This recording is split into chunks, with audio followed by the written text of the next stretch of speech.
मोदी सरकार का अंतिम बजट पेश करने के बाद वित्त मंत्री पीयूष गोयल ने जी बिजनेस की एग्जीक्यूटिव एडिटर स्वाति खंडेलवाल से खास बातचीत करी। आइए देखते हैं।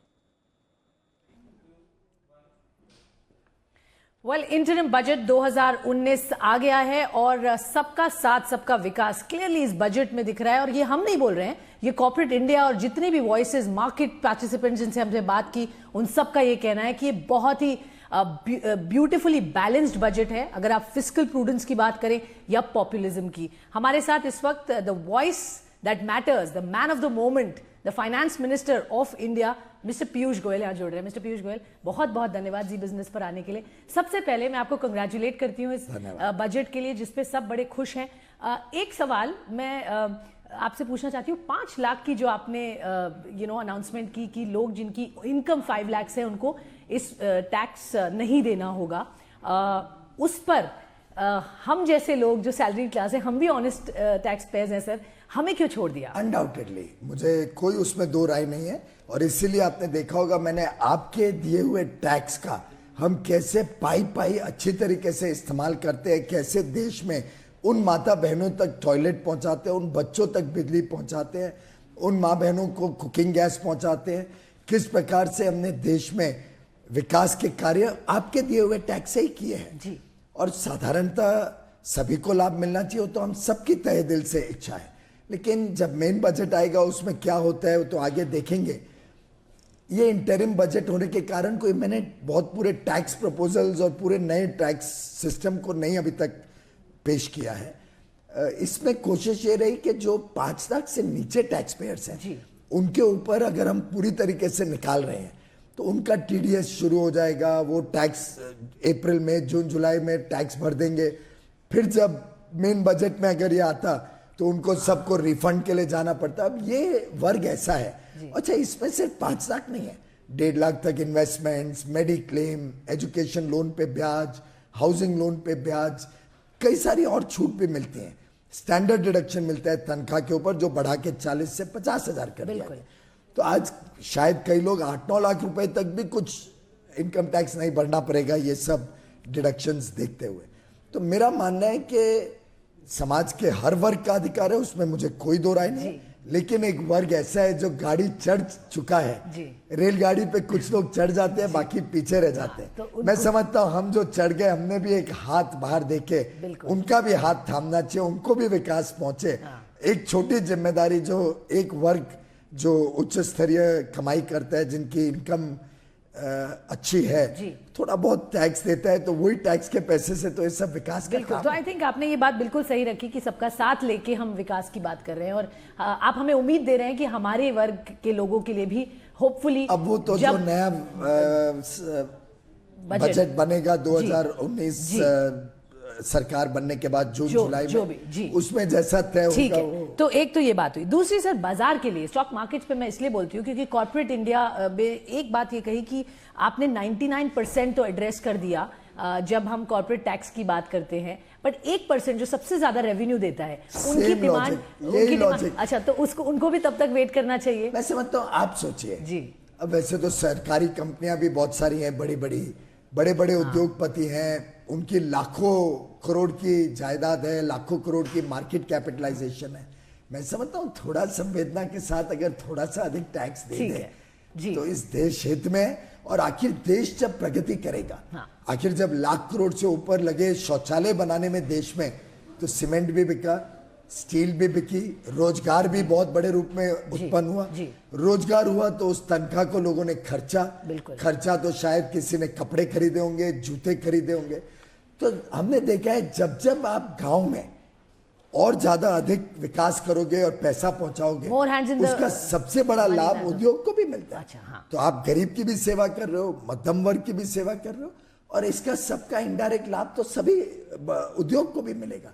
तो ये एक समुचित विकास, पूरे होलिस्टिक डेवलपमेंट का एक एजेंडा लेके प्रधानमंत्री मोदी जी ने पिछले 5 साल सरकार चलाई है और हमें विश्वास है कि जनता का आशीर्वाद उनके साथ है, बिल्कुल, और साथ रहेगा। ओके, और आपने जो विजन दिया 10 पॉइंट्स जो आपने बताया थी, उस पे तो दुनिया ने बोला कि भाई ये बात आपने जो विजन फॉरवर्ड लुकिंग दिया है वो बड़ी सराहनीय है। ये क्लियर कट प्रधानमंत्री मोदी जी के विजन है मैं इसमें 1% भी कुछ क्रेडिट लेने के नहीं, बट लिए, टीम तो मोदी जी की है सर, टीम तो आप उनका मन एकदम स्पष्ट है, उनका दिल एकदम साफ है, उनकी नीयत एकदम पूरी तरीके से देश के सामने है। बिल्कुल बिल्कुल। उन्होंने खुद जिस प्रकार से अपने जीवन में कठिनाइयां देखी हैं, जब खुद झेलता है वही समझ सकता है क्या पीड़ा होती है गरीबी की, क्या पीड़ा होती है बिल्कुल। एक गांव में एक छोटी उम्र से लेके छोटे बच्चे की, और फिर वो कैसे प्रगति कर। सर, किसानों पे आपने इतना बड़ा पैकेज जो अनाउंस किया है वो बहुत ही वेलकम किया है किसानों ने। 75,000 करोड़ जो आपने उसका रेवेन्यू निकाला है, उसको आप कैसे भरेंगे? क्योंकि हमने एक्सपेंडिचर की बात तो सुनी है, आप याद सॉरी एक्सपेंडिचर करिए, आपने जो जी पिछली सरकार कांग्रेस की हुआ करती थी, उन्होंने जब 2008 में लोन वेवर अनाउंस किया, 70,000 करोड़ के करीब का लोन वेवर अनाउंस किया था। बिल्कुल। 2008 के बजट में 1 रुपया नहीं प्रोवाइड किया, 2009 के बजट में 1 रुपया नहीं प्रोवाइड किया, और सब पैसा फिर अगली सरकार के गले छोड़ दिया। हम भी जब आए तो हमको सरकार में 1,60,000 करोड़ के आसपास अनपेड बिल्स वो देने पड़े, सब्सिडी के हमको भरने पड़े उनके। लेकिन सरकार एक कंटिन्यूइंग एंटिटी है, हमने सब सम्मानित तरीके से सबका भुगतान किया जी। लेकिन मोदी जी इतना स्पष्ट है अपने काम में कि जो हम प्रावधान बनाते हैं उसका पूरा पैसा निर्धारित करते हैं। हमने 20,000 करोड़ इस वर्ष और 75,000 करोड़ अगले वर्ष जी। दोनों रखा। उससे थोड़ी सी माइनर स्लिपेज हुई, 3.36 हो गया फिस्कल डेफिसिट। अब वैसे तो आप भी समझती हैं, बिजनेस रिपोर्टर हैं, कि थोड़ा बहुत एडजस्टमेंट करना, मुझे छोड़ो, सेक्रेटरी को छोड़ो, जॉइंट सेक्रेटरी छोड़ो, एक डायरेक्टर ही कर देता। बिल्कुल। कि मोदी जी का स्पष्ट मानना था जो सही आता है वो दिखाओगे, कोई आप एडजस्टमेंट नहीं करोगे टू लुक गुड। बिल्कुल। 3.3 नहीं आ रहा है, 3.36 है तो लिख दो 3.36। राउंड अप में 3.4 होता है तो कर दो। झूठ क्यों बोलना? झूठ नहीं बोलना। जो सच्चाई है देश के समक्ष होनी चाहिए। बिल्कुल। अगले वर्ष 75,000 करोड़ ऐड किया, मतलब 0.3% ऑफ जीडीपी। बिल्कुल। नहीं करते तो हम जो ओरिजिनल टारगेट था 3.1 उसी पे आ जाते। बट आपने ऐड किया इसकी वजह से बढ़ा है, और मैंने ये खुले स्पष्ट बोला, हमने कुछ छुपाया नहीं है। और हमें लगता है कि आज किसानों को ये देने से उनके लिए भी हम एक प्रकार से सम्मान दे रहे हैं। जो उनका आज देश एक सिक्योर नेशन है, फूड सिक्योरिटी है, ये इन सब के अटक प्रयासों से है, तो उनका सम्मान करना मैं समझता हूँ हर देशवासी का दायित्व है। बिल्कुल सर। डाइवेस्टमेंट पे मैं पूछना चाहूंगी, आपने इस साल का 80,000 का जो करोड़ का जो टारगेट है वो अभी करीब करीब 36,000 करोड़ ही पहुंचा है, और अब बस कुछ ही 1.5 महीना रह गया। पुराने सब वर्षों में देखेंगे लास्ट में होता है, ठीक है, आखिरी। तो आप कॉन्फिडेंट है कि वो आप अचीव कर लेंगे। अगले साल का जो आपने 90,000 करोड़ का टारगेट रखा है वो कैसे होगा सर? देखिए, जिस तेज गति से देश प्रगति कर रहा है, स्टॉक मार्केट भी बढ़ रही है, चढ़ रही है। आज 13 लाख करोड़ की हमारे पास मार्केट कैपिटलाइजेशन है सब सीपीएसईज की, वो भी बढ़ते जा रही है हर साल। और हमारे पास अभी भी काफी स्टॉक्स हैं सरकार के पास जिसमें डिसइन्वेस्टमेंट का स्कोप है। इसी के साथ साथ अब सब बैंक्स भी सुधर रहे हैं, जिसका मार्केट कैप बहुत घट गया था। अब ये बैंक्स जैसे जैसे सुधरेंगे, कल ही 3 बैंक्स पीसीए रिस्ट्रिक्शन से बाहर हो गए। मुझे लगता है जिस तेज गति से रिकैपिटलाइजेशन हुआ है और अच्छी गुड गवर्नेंस प्रैक्टिसेस इंप्लीमेंट हुई हैं, फोन बैंकिंग पूरी तरीके से बंद कर दिया है सरकार ने, उससे ये बैंक्स भी और अच्छा करके, तो एक स्वाभाविक रूप से देश में प्रगति और उन्नति से डिसइन्वेस्टमेंट टारगेट सुधरेगा ही, घटेगा नहीं। और आपने इसीलिए 10,000 एडिशनल रखा है, और मुझे कोई उसमें दिक्कत नहीं दिखती है। बड़ा प्लान्ड वे में डिसइन्वेस्टमेंट मिनिस्ट्री ने हमें जो फिगर दिया हमने वो ही लिया। सर बैंकिंग सेक्टर की जो आपने इतनी सुधार की, चाहे बैंक्स की बात करें, धीरे धीरे वो करके ठीक हो रहे हैं। एनबीएफसीज की प्रॉब्लम अभी भी है, हम कितना भी कह लें लिक्विडिटी कंसर्न्स है मार्केट में, हालांकि वो लेवल्स नहीं है जो पिछले 2 महीने में हमने एकदम जो क्रैश देखा था। अभी भी समवेयर हाउसिंग फाइनेंस कंपनीज या एनबीएफसीज, इसमें जो रेगुलेशन की जरूरत है, आपको कैसा लगता है कहाँ रोल प्ले और गवर्नमेंट कितना सपोर्ट करेगी इस पर्टिकुलर सेक्टर को?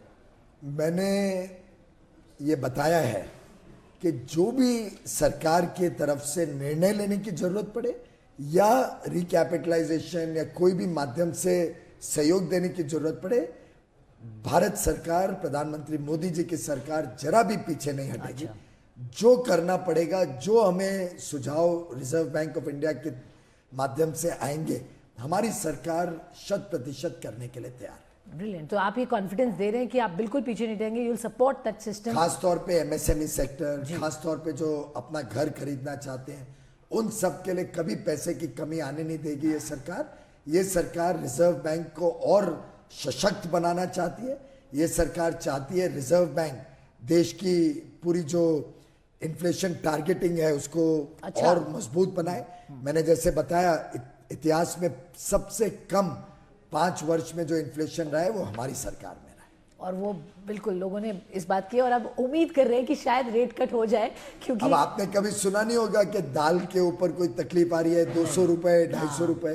वो आपने आज के दिन चीनी के दाम एकदम बढ़ गए, आसमान छू रहे हैं जी। आज हमने सब चीजों को नियंत्रण में रखा और उसी सम्मान के साथ ये अच्छा काम करने के सम्मान के हेतु आज किसानों को ये एक सम्मान निधि देके मैं समझता हूँ माननीय प्रधानमंत्री जी ने अपना कर्तव्य निभाया। बिल्कुल। एंड एक sir long term capital gains पे लोगों की एक बड़ी मुहिम थी कि हम देखें कि गवर्नमेंट इस पे थोड़ी चेंजेस लाए, बदलाव लाए। वो जो आप छोटे निवेशक हैं ये उनके लिए एक डिस्करेजमेंट है मार्केट में पार्टिसिपेट करना। 1 लाख रुपए की जो उनकी गेन्स होती हैं उस पर टैक्स जो लगता है, उस पर आपका क्या व्यू? इस पे बड़े विस्तार से माननीय अरुण जेटली जी ने पिछली बार भी बजट के समय समझाया था।